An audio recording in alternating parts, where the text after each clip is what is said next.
Hey guys, have you ever wondered about floors? Okay, me either, but it was way more interesting than I thought, so have a light bite. 3, 2, 1, I'm already filming. Cool. What are we talking about today? I want to talk about the floors. So, hi, this is Dom again with Lake Erie Lights of PA, and this is our executive director, Averie Teaches Dom. She's back. Comfort is what I said. Comfort. But she's back to talk a little bit more about the restoration going on in this summer kitchen here.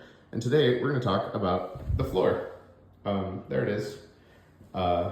So yeah, what's a little bit about this floor? This is original, right? It is original, but the fun thing is it's not the same floor as is in the rest of the house, which we talk about pretty frequently. We'll find wider plank hemlock in the rest of the house. This is a narrower plank, some kind of hardwood, probably maple. We're not exactly sure why it's different than the rest of the house. We have a couple of theories. Could be that they wanted a harder wood for more durability. We don't know. Because kitchens get beat up pretty quickly. Kitchens get beat up pretty quickly. Yeah.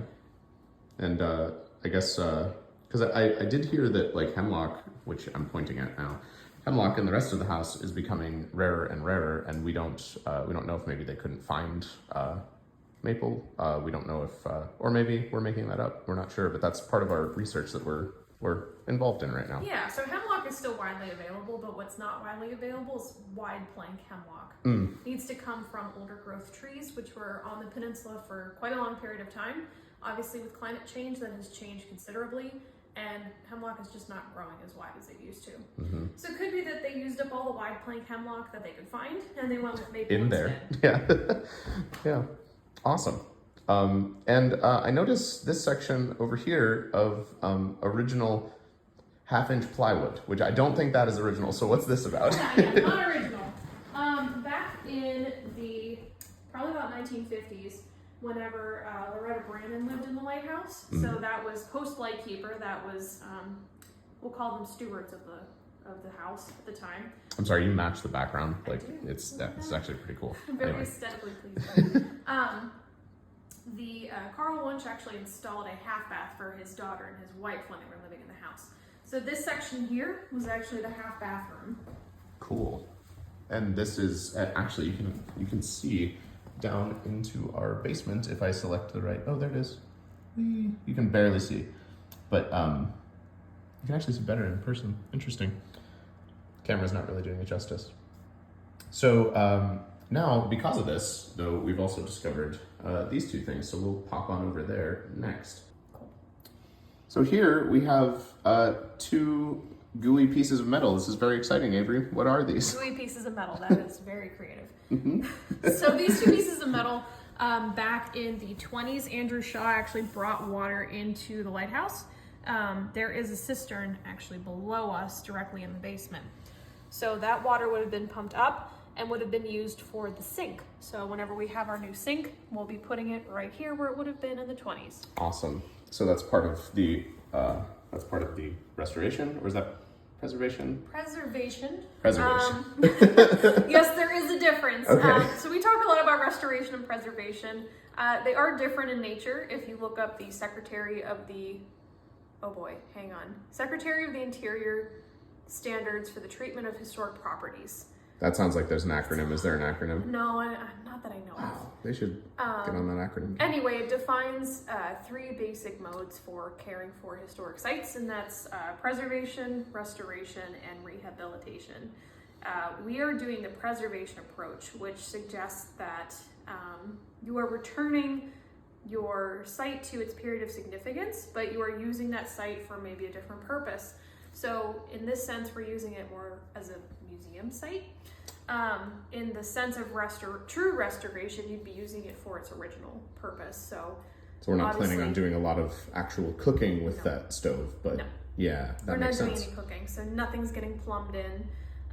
It's more just for show and to tell people kind of the story of the lightkeepers, and then obviously this lighthouse is an active aid, but it is not lived in anymore. Right. So it is not a true restoration project. It is a preservation project. It seems like a cloudy line from time to time. Quite. Wow, that's fun. More on that later.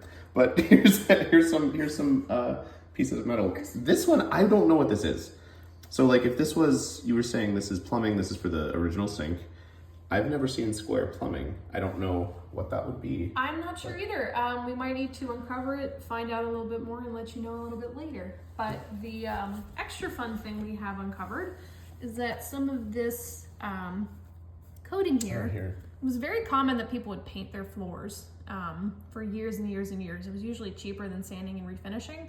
So it looks like after some scraping, after some cleaning, that our floors were probably like this kind of gunmetal gray color.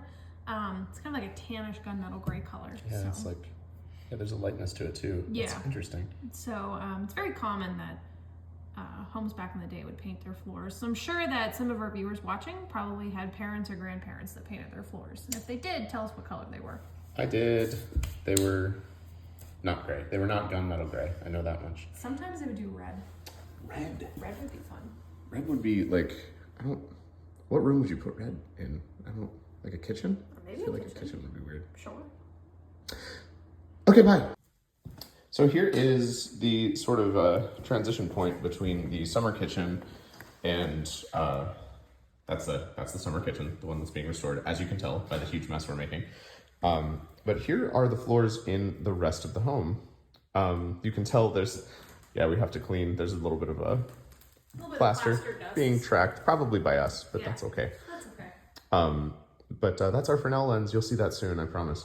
But yeah, one of the coolest things about this hemlock is because of what Avery was saying, with it being wide plank hemlock isn't available. These planks themselves, they're all different thicknesses.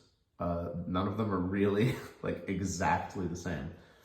But the fun thing is they go the entire length of the floor. Yes, they are broken up this way, but as far as this, they're that was a whole tree, and they only break at transitions between rooms, which that's probably pretty rare too. Probably. Wow, that's awesome. So what about hemlock? What do we know about hemlock? I'm putting her on the spot. This is totally me just putting her on the spot because I don't know anything about hemlock. Hemlock is a softwood. It's not like maple. It's not a hardwood. So it's probably it's easier to work with. So anytime you saw through a softwood, it's pretty quick, pretty painless. Anytime you saw through maple, or if you're in my house, it's oak, you're going to eat up quite a few drill bits doing it. Yeah, and that's part of why we had the theory that the harder wood was used in the kitchen, because that floor is going to be beat up a lot more than in a living space like our dining room here is probably going to be walked through. You would eat the food in here, but as far as dropping things like pots and pans and tracking in mud from outside and all that, that probably did not happen so much here until we tracked plaster in. So. A fun way to determine if it's a softwood or a hardwood, I actually learned this from the gentleman who has been working on our floor, Steve Dana. Usually with softwoods, you can stick your fingernail in it and it'll leave an indent.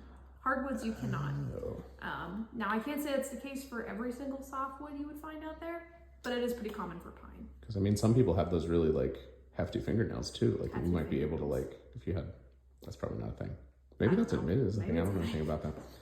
Anyways, so thanks for hanging with us today, and thanks Avery for all your knowledge and everything. So look forward to more Light Bites every Friday. Please follow us, and you can find us at www. Did you like that? Beautiful. I'm gonna cut that off. I'm not gonna cut that off. You're not gonna cut that off. Totally not. www.presqueislelighthouse.org. See you later. Have fun. All right, friend. We know that you like your rocks. I love my. Oh my god.